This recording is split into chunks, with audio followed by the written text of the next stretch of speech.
6 distinct events, 4 years apart, every single one tied together by a thread investigators finally see.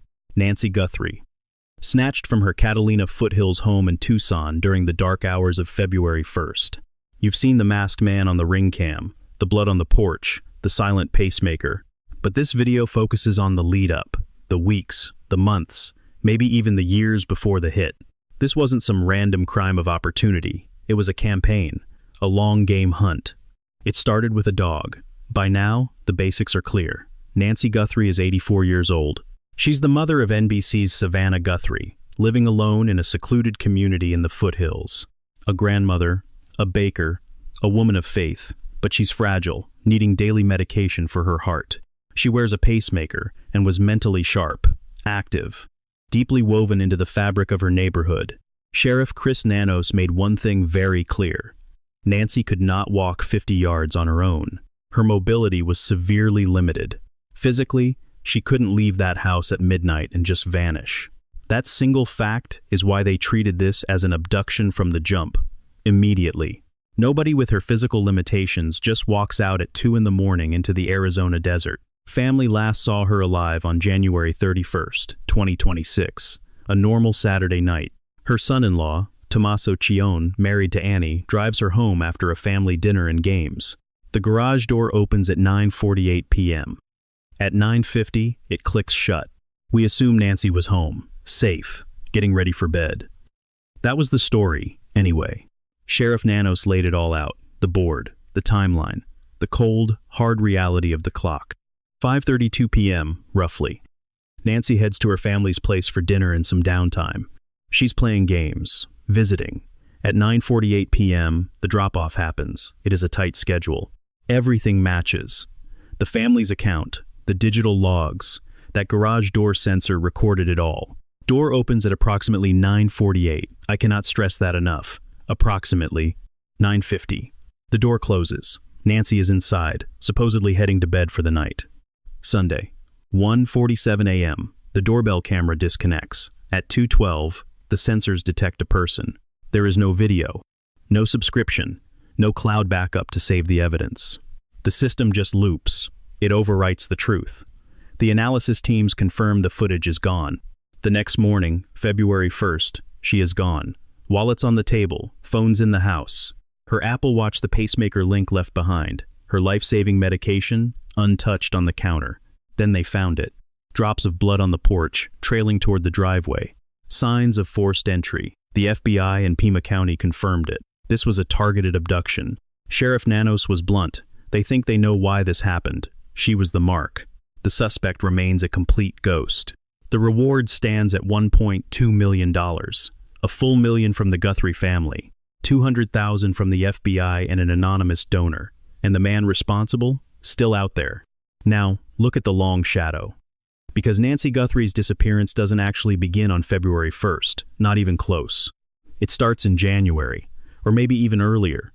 The evidence points back 4.5 years to August 2021, August 26th.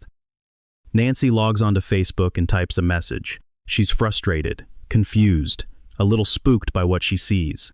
She writes, "This is the second time I've been hacked." The second time. Think about that. That means there was a first time, a prior intrusion she didn't even post about, a silent, invisible intruder.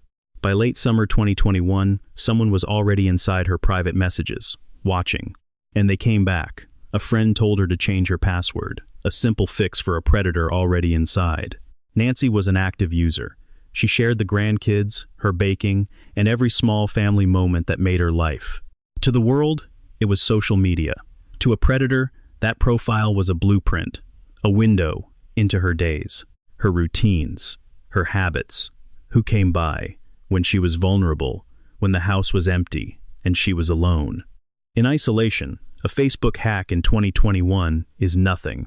It's just noise in a digital world of crime. Millions of accounts get hit every single year.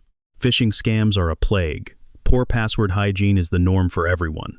This easily explains Nancy's situation. That explains the compromised account. Simple. But investigators, they are asking a much darker question right now. What if that 2021 hack was not a random bot? What if it was not just phishing?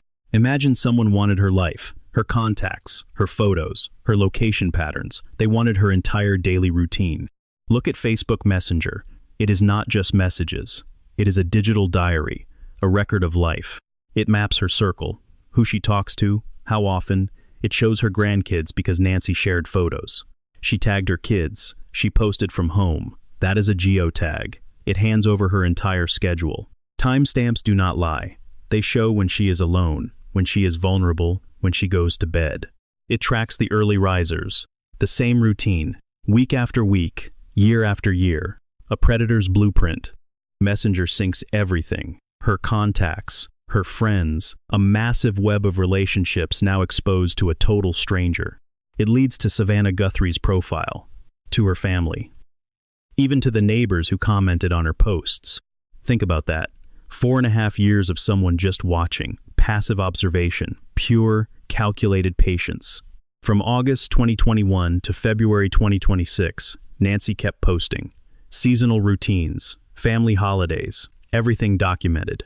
Baking, church events, all public. If someone kept that access, they were seeing her world in real time. This was not a static snapshot. It was a living, breathing map of Nancy Guthrie's entire world. They knew when grandkids visited, when family arrived. They knew exactly when that house would be empty. They saw her movements, the rhythm of an 84-year-old woman's life, cataloged for 4 years, every beat. Now, look at what investigators know. This was not random. This kidnapping, it was targeted, surgical. They knew her home, her schedule, her health. They knew her medical vulnerabilities like they lived there themselves. Cameras disabled, communications jammed. This person knew the property layout, every corner, every exit, no mistakes. This was a quiet street, no foot traffic, none. So where did that intel come from? How? Enter Heather Barnhart, forensic expert. She worked the Bryan Kohberger case, the Idaho student murders. She is weighing in. She is analyzing the digital dimension. She told Fox News Digital something haunting. The loudest evidence is silence. Silence means a lack of activity. Kohberger did it. He created digital bookends around his brutal crimes. He killed the signal before the hit. Then he turned it back on once he was gone. In Idaho, Bryan Kohberger literally framed his crimes with those bookends. He gave the police a map. He tried to scrub his digital trail. He prepped for it, but he still turned that device off. Right before the hit, the phone goes dark. 40 minutes later, it is back. That creates a tunnel. It is a straight line for investigators. That is why there is no data. The void is proof. Now ask yourself, did the person who took Nancy leave those same digital bookends behind? Did they? Do those bookends go back days or years? We do not know if the hack connects to February. There is no official confirmation yet. Not from the police. But this much is on the record. Investigators are digging into those hacks. They are part of the bigger picture now, a crucial piece. They are checking if those hacks gave the kidnapper their edge, the knowledge, the schedule, her vulnerabilities, 4.5 years of access. Think about that. Now, December 2025, 8 weeks before she vanishes, Nancy's dog dies. If you have been following this, you know the detail. But it is different now. We mentioned the dog before, but on this timeline, it carries a massive, heavy weight. It changes everything. Look at the facts. Nancy lived alone. Quiet house, quiet street, just her and the silence. She was 84, heart condition, daily meds. She was tough, independent, but she was still 84. A woman living solo. Her home sat way back from the road. No traffic, no witnesses, just trees. Investigators found something disturbing. A stranger could walk those streets and nobody would notice. At the right time, move at the right pace, you are a ghost. The dog was a small black terrier, her guardian. A neighbor confirmed the dog died in December. No cause of death was ever made public. None. Suddenly, the house was different. No animal to bark at shadows. No alert in the night. It went silent. No one to hear the footsteps on the porch. No one to sense the wrong sounds. Total silence.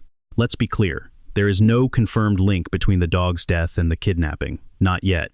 Police haven't called the death suspicious. Not publicly. Small dogs die. Old dogs die. It's life.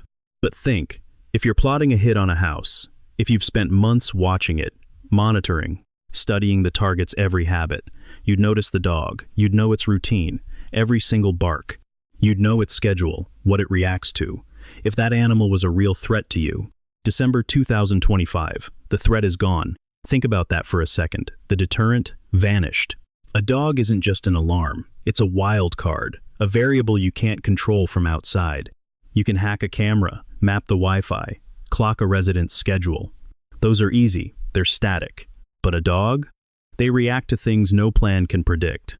A strange scent on the wind, sounds humans miss, movement in the dark that the lens doesn't catch. They just know things. A bark at 2 a.m. turns lights on, it puts neighbors at windows, it kills the quiet. Before January, look at the map. Nancy Guthrie's home location tells us everything about this operation's scale. It shows the prep work needed. Nancy lived in the Catalina foothills, secluded, semi-rural, North Tucson. This isn't a high-density suburb. It's not a place where crowds exist. People don't just wander. You don't blend in here. You can't just vanish. It is too quiet, too empty, too exposed. Wide streets, massive lots, homes buried behind thick desert brush. It is isolated, totally cut off. The community is tight. Neighbors know faces. More importantly, they notice when a face is wrong. Aldine Meister lived there 30 years. She told News Nation she saw a man in early January, a stranger, walking her street right after her birthday. His behavior stayed with her. It felt off. He wasn't jogging. He didn't have the ease of a local. He was moving. Different. Observing. Hat pulled low. Face hidden. She told Enton she couldn't see him. The brim was just too low. Just walking. She knew immediately that guy didn't fit. He stood out. He was a red flag. He wasn't moving fast. Not like someone exercising. That detail, it carries weight. Real weight. Strangers don't stroll here unnoticed. It doesn't happen. Yet, here he was. Out of place. Slow. Watching. Deliberate. Unhurried. Eventually, the Pima County Sheriff's Department started asking the neighborhood some very hard questions. They wanted footage from a 2-mile radius, January 1st through February 2nd, every single camera angle. They wanted vehicles, anything moving through the foothills. They were hunting for a ghost in the machine. A 2-mile net, a month-long window. This isn't a search for a one-night crime, not even close. They were building a timeline. Someone was in that neighborhood way before February 1st. They were ready. Someone was in that neighborhood long before February 1st. The FBI's moves and witness accounts point one way. Everything points to a target. Let's talk about what happened on January 11th, 2026. 3 weeks before Nancy vanished, the Sheriff's Department hit the Neighbors app, that Ring camera network. They pushed out a targeted request to Nancy's neighbors. They were looking for something very specific. Specificity matters. They wanted footage from January 11th, 9 p.m. to midnight, exactly 3 hours. Think about that window.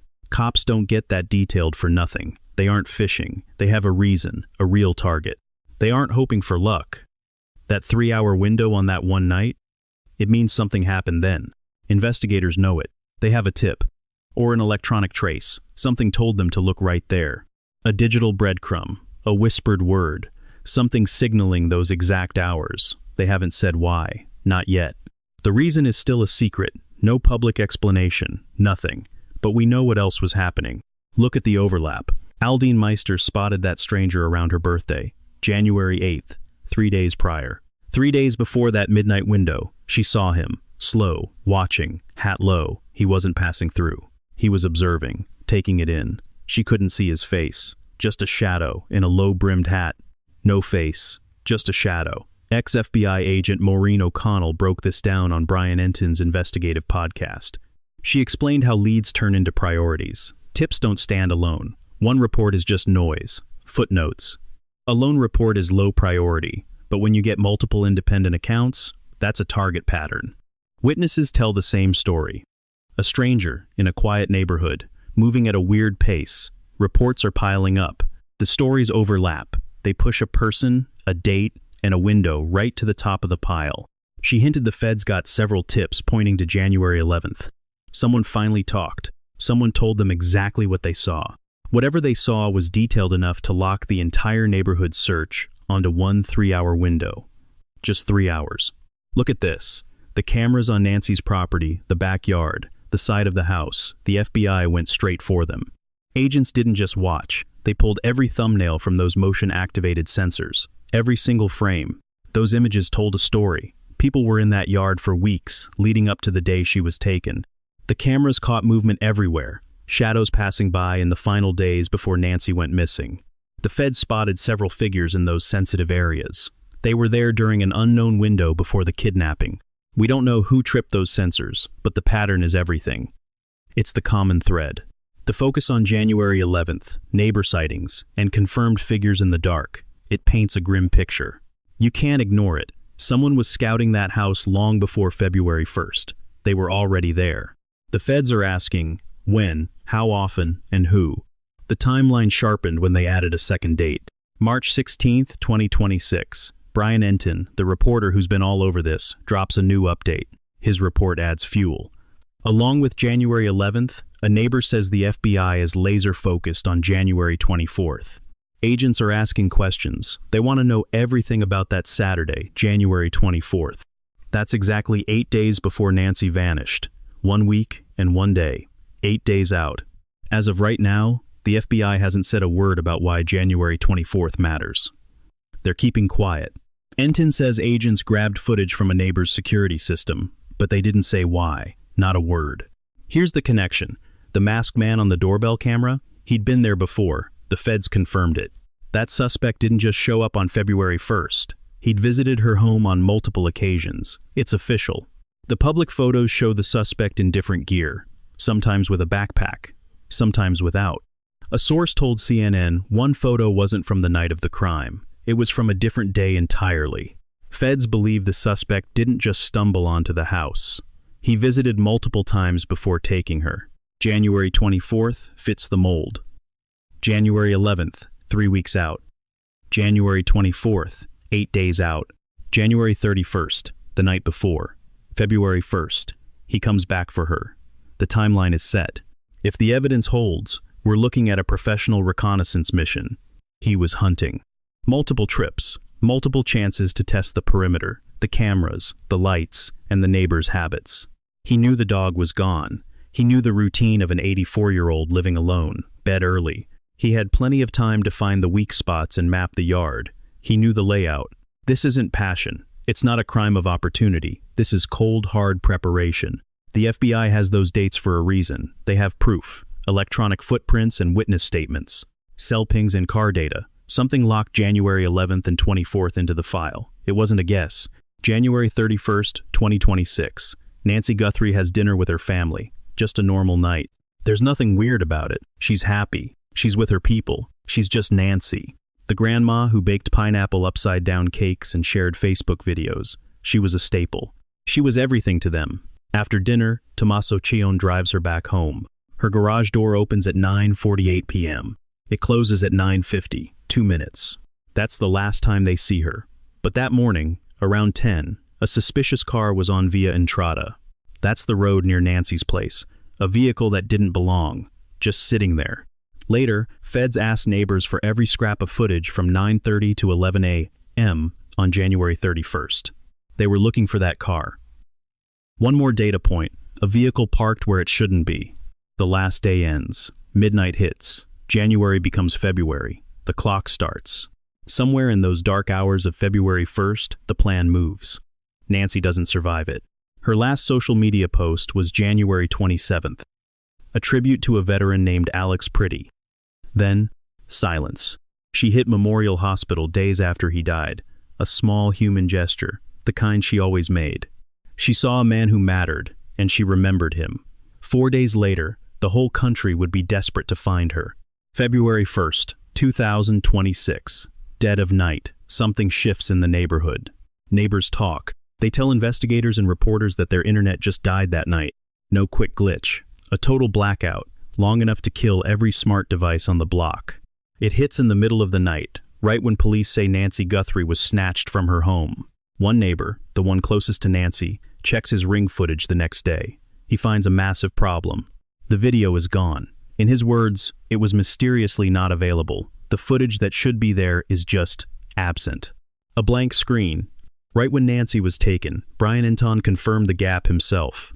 The FBI is on it. They are tracking a possible internet outage at the exact moment she vanished. Agents go door to door, knocking, asking one question. Was your Wi-Fi down? This isn't normal. Not for a missing person case. Not even close. The FBI doesn't care about your router unless it is part of a crime scene. They knew something. The leading theory among investigators? A Wi-Fi jammer. Someone brought tech to clear the way. It is a signal killer. One flip of a switch and every camera in range goes blind. March 2026. Cops find a trashed utility box near Nancy's place. They are tearing it apart. Was it the source of the blackout? Maybe. Jammers aren't high-tech gear anymore. You can buy them online. Pro-kidnappers use them to erase their tracks and kill the video evidence. 2:12 a.m. Nancy's Nest cam pings. Motion detected. Could be a person. Could be a stray dog. Police aren't saying for sure yet. The video is a blur. 16 minutes later, at 2:28 a.m., her pacemaker stops syncing with her watch. Look at the data. That pacemaker used Bluetooth to sync with her watch and her phone. Those gadgets were the link. They sent her heart data to the monitoring apps. The watch and the phone never left the house. Cops found them right there. The Apple Watch was still inside. Once that pacemaker hits 30 feet, the signal dies. Bluetooth is weak. 30 feet, max. Through walls, even less. 2:28 in the morning. The connection breaks. Total silence. That is the moment. That is when Nancy was dragged out of her house and into the night. The link snapped. 2:28 is not just a number on a clock. It is the exact second she was taken. The tightest window they have got. The neighbor's ring cam should have seen everything. Instead, nothing. It did not break. It was neutralized. The network hit wiped the evidence before it could even save. One camera held on. Nancy's front door Nest caught a glimpse of the predator. The signal jammer failed, just enough for one recording to make it through. A man, masked, armed. He is wearing a tactical holster and a heavy pack as he walks up. He tries to block the lens with a glove. It does not work. He reaches for the dirt. He grabs a handful of leaves to hide his face. He knew exactly where that lens was. He was ready, gloves on, full awareness. He came there to beat the system. The tech glitched in our favor. The camera stayed live. It caught him. February 10th. Director Kash Patel drops the video. Millions have watched it since. Suspect is 5 to 9, maybe 5 to 10. Average build, all black clothes. He is carrying a 25-liter Ozark Trail backpack. No name, no leads, still out there. Step back. Look at the facts. This wasn't random. This was a surgical strike. Start with the Wi-Fi. A whole block loses connection at once. The neighbor's camera goes dark, right on cue. The feds are already on the ground. Detectives are digging into the internet blackouts. There is a trashed utility box just around the block. It is under the microscope right now. They are checking if it killed the signal. This looks like a hit on the tech. Targeted disruption. Then, there is the camera behavior. Nancy's doorbell cam stayed live. It caught him. Others did not. Most pros want a total blackout, total silence. They want every lens dark. But this one saw him. Maybe a hole in the jammer. Or a slip-up. A mistake. A glitch in a surgical plan. Next, look at the clock. The pacemaker data. The motion alert. The math is brutal. 2:12 a.m. The sensor trips. 2:28. The pacemaker goes dark. That is a 16-minute window. Just 16. 16 minutes for the nightmare to unfold. Whatever he did it fast. By 2:28, Nancy was gone. Far gone. He dragged her away from the door, far enough that her Apple Watch lost the Bluetooth link. The signal just snapped. Dead. 16 minutes. That is the clock he was working against. It is tight, surgical. It tells us he was not winging it. This was not a long fight, no screaming matches, no loud crashes that would wake the neighbors. It was quiet. Too quiet. Nothing to draw an eye at 2 in the morning, not in a place this dead. No noise. Just shadows moving. Fast. What went down in Nancy Guthrie's house happened in a heartbeat. Then, she was just gone. Just like that. The speed. The cold efficiency. It is too clean. It fits the profile of a pro operation. Every move was planned. Someone who had practiced. Someone who knew the hallways. They had a script and they followed it to the letter. Heather Barnhart sees the parallels. She knows the Koberger case. She knows that even the smartest ones leave a trail. Nobody is perfect. Koberger killed the phone before Idaho, then flipped it back on. He thought he was safe. He was not. That dead air was a tunnel for the feds. In Nancy's case, that pacemaker timestamp is the smoking gun. It is the key. 2:28 a.m. Everything builds off that moment. It is the anchor. Then we get to the DNA. The real evidence. They found DNA on the property. It is not hers. It is not her family's. It belongs to a stranger. Someone who should not be there. They ran it through CODIS. That is 26 million profiles. Every offender, every arrestee in the country, a massive net. Every forensic case nationwide. Nothing. No hits. Whoever left that trace is a ghost. They are not in the system. Yet, either they have never been caught, or they have been very, very careful. No paper trail. No past. A clean slate. Now they are using genetic genealogy, the same tech that nailed the Golden State Killer. They are hunting through family trees now. It has cracked the biggest cold cases. The sample is mixed. More than one person might be in there. They are processing it. Sheriff Nanos admits it is a mess, complicated, but he is not giving up. It is the direct line to the suspect. That DNA is the one loose thread. It could bring the whole thing down. Let us look at the timeline, every detail. August 2021. Nancy's messenger gets hacked. Again. Someone was reading her texts, watching her life, listening in. They had her friends, her family, her routine. Then, December 2025. Nancy's dog dies, her only alarm system. The dog that barked at every shadow, the one that heard every footstep. Gone. The house was finally quiet, vulnerable. January 11th, 9 p.m. To midnight, the FBI starts knocking. They want neighbor footage. They know something happened that night. A 3-hour window. One neighbor sees him. A man who did not fit, someone out of place, just standing there. He was moving slow. Hat low. Face hidden. He was not just walking. He was scouting, picking his moment. January 24th. 8 days before she is taken. The feds are obsessed with this date. They are checking every ring cam nearby. They are scrubbing the video, looking for discrepancies. They have found something in the photos, a detail they are not sharing. He had been there before. Multiple times, stalking the perimeter. Then comes January 31st, the final day. Dinner and games with the family, normal stuff. But that morning, a weird car was idling on Via Entrada. Watching. 9:48 p.m. The garage door rolls up. 2 minutes later, it is shut. That was the last time she was home. February 1st, 2:12 a.m. The camera pings. Movement. Then, 2:28. The internet goes dark. Total blackout.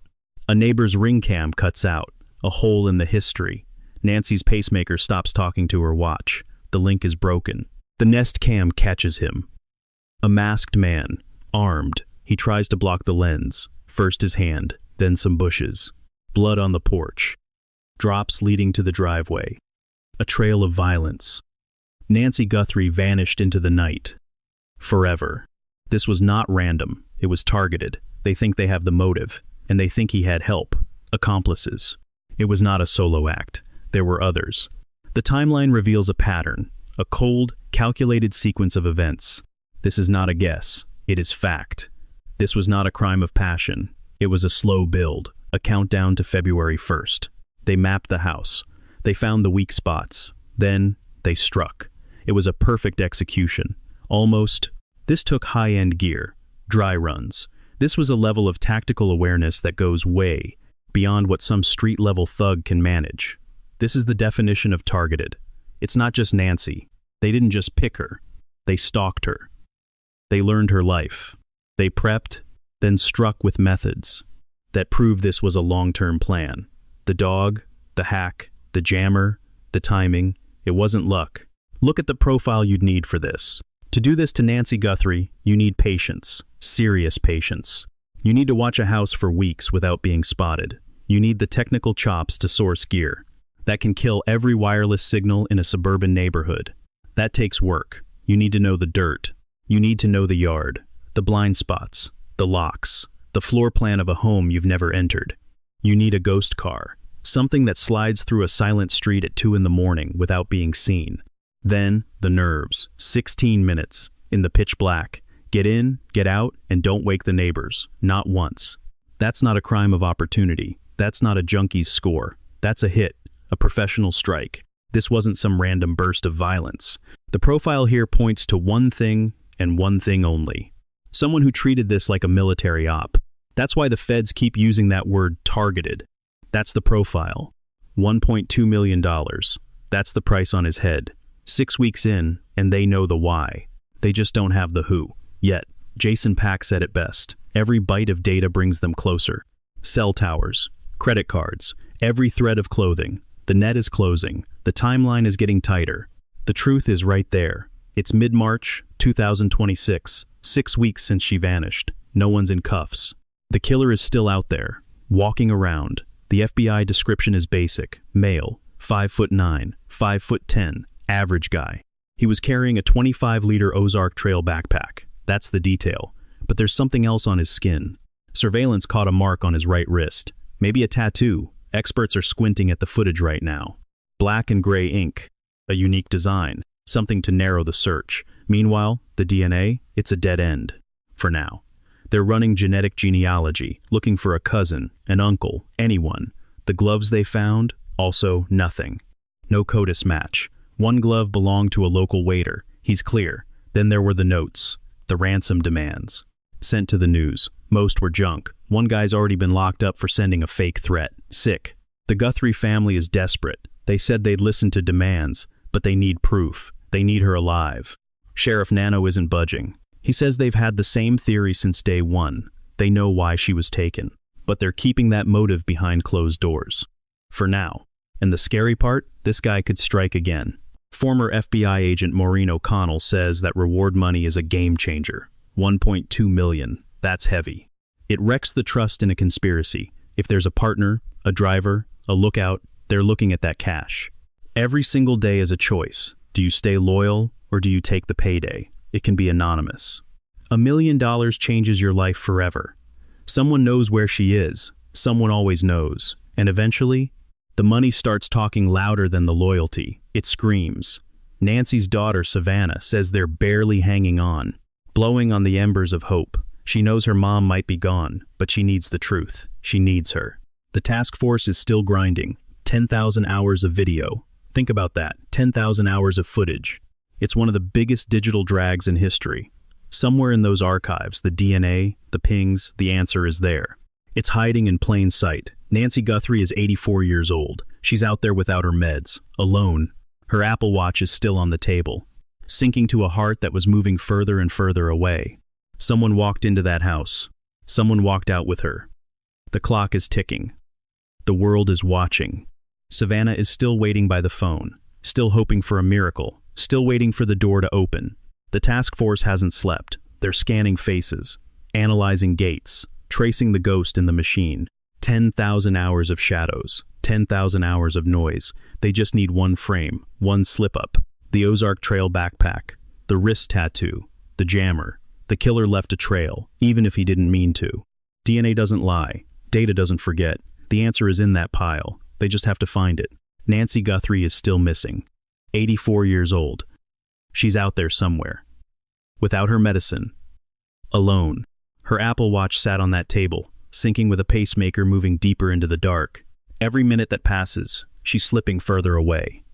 People who knew her really knew her, say she was a woman of total, genuine warmth.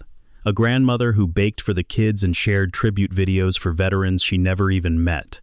Nancy isn't some abstract symbol. She's a person, a real woman with a family who went to sleep on January 31st, fully expecting to see the sun the next day. She never did. If you're watching from the United States and you know anything about her disappearance, or what went down on January 11th, January 24th, or February 1st. If you recognize that suspect on the doorbell cam, or anyone who showed a strange interest in her home or her habits, call 1-800-CALL-FBI immediately. Contact the Pima County Sheriff's Department at 520-351-429. You can also submit digital tips at tips.fbi.gov. The reward is $1.2 million. The FBI is waiting. If you've stuck with us through this series, watched every episode, followed every lead, then you're in this. You want to find Nancy just as bad as the thousands of people tracking this since the start.